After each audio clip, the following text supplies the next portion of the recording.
Salam, selamat berjumpa kembali dengan saya, Tonsi Laus.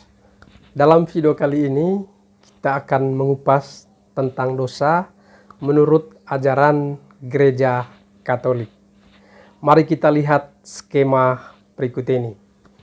Dosa ialah suatu perbuatan yang menyebabkan terputusnya hubungan antara manusia dengan Allah karena manusia mencintai dirinya atau hal-hal lain yang sedemikian rupa sehingga menjauhkan diri dari cinta kasih Allah. Dalam ajaran kita Gereja Katolik, dosa terbagi menjadi dua, yaitu yang pertama adalah dosa asal, yang kedua adalah dosa pribadi. Dosa asal adalah dosa yang diturunkan oleh manusia pertama yang dikisahkan dalam kitab Kejadian pasal kedua, di mana Adam dan Hawa telah melakukan dosa karena tidak taat kepada Allah. Maka seluruh keturunannya harus menanggung dosa yang telah dilakukan Adam dan Hawa tersebut. Ayat-ayat kitab suci yang mengajarkan adanya dosa asal adalah dari kitab Mazmur pasal 51 ayat 7 dan kitab Roma pasal kelima ayat 12 dan ayat 19. Yang kedua adalah dosa pribadi. Dosa pribadi yaitu dosa yang dilakukan oleh setiap orang atau oleh setiap manusia secara pribadi, secara individu. Contohnya dosa pikiran, dosa perkataan, dosa perbuatan, ataupun dosa kelalaian yang dilarang oleh hukum Tuhan. Nah, kemudian dosa pribadi ini dibagi menjadi dua bagian. Bagian yang pertama adalah dosa berat atau sering disebut dengan dosa mortal. Yang kedua adalah dosa ringan yang disebut dengan dosa venial. Dosa berat dan dosa ringan berdasarkan ajaran dari Rasul Yohanes di 1 Yohanes pasal 5 ayat 16, yaitu bahwa ada dosa yang mengakibatkan maut atau mendatangkan maut dan ada dosa yang tidak mengakibatkan maut. Maut artinya kematian kekal atau terpisah dari Allah atau masuk neraka. Dosa berat adalah pelanggaran yang berat terhadap hukum Tuhan sehingga menghancurkan kasih, baik relasi kepada Allah maupun relasi terhadap sesama manusia. Nah, dalam hati orang yang melakukannya dan membuat dia berpisah dari Allah. Ini mengakibatkan hilangnya rahmat pengudusan. Dan jika tidak diperbaiki dengan sakramen pertobatan, maka dapat mendatangkan maut atau kematian kekal, berpisah selama-lamanya dengan Allah, dengan kata lain masuk neraka.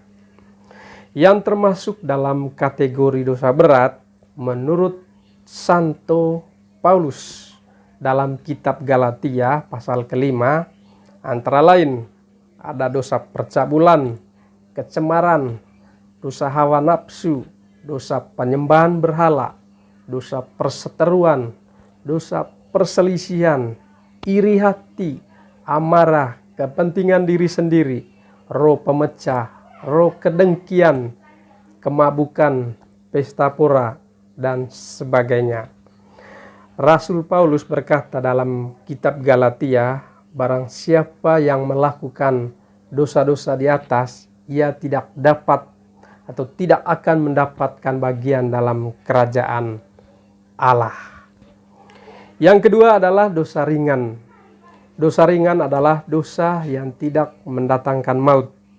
Dosa disebut ringan atau dosa venial jika satu, ketika kejahatan yang dilakukan tidak salah secara serius atau tidak menyangkut sesuatu yang penting.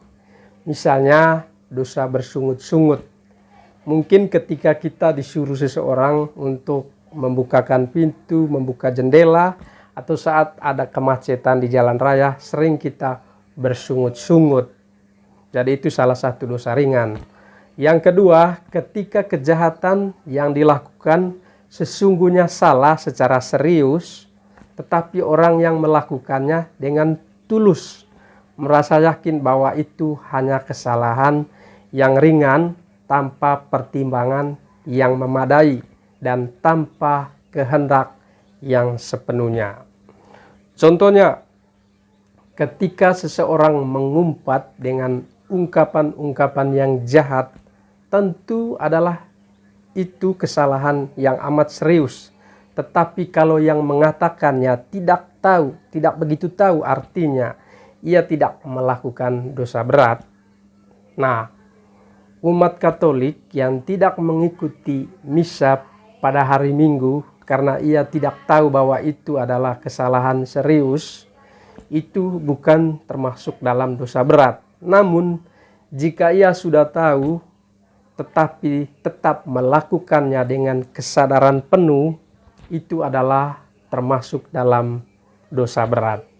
Nah, saudara-saudariku yang dikasihi Tuhan, demikianlah ulasan singkat tentang skema dosa dalam ajaran Gereja Katolik. Semoga bermanfaat. Tuhan kita Yesus Kristus senantiasa memberkati kita semua.